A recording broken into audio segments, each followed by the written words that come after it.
તમે ને હું બધા જ જાણીએ છીએ કે દુર્બળ રહેવું એક પાપ છે, દુર્બળતા એક પ્રકારનો અપરાધ છે, અને એ સંજોગોમાં જો તમે દુર્બળ છો તો સમજી લેજો કે દુર્બળ માનવી ક્યારે પોતાના ધર્મનું રક્ષણ કરી શકતી નથી.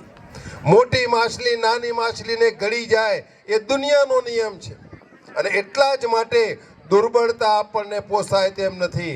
આજે ભારત વિશ્વગુરુ બનવા જઈ રહ્યું છે.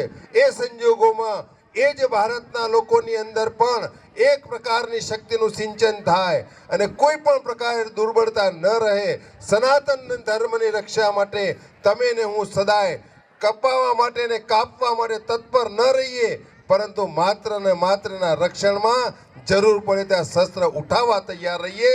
એ માટે આપણે તૈયાર થવાની જરૂર છે.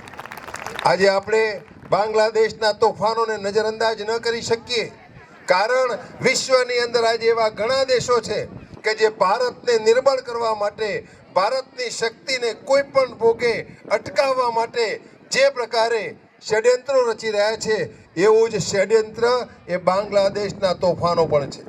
ત્યારે એ સંજોગોમાં હિન્દુઓ માટે જે પ્રશ્નો ઊભા થયા, ત્યારે હિન્દુત્વની રક્ષા માટે તમારે ને બધાએ જાગૃત થવું પડશે.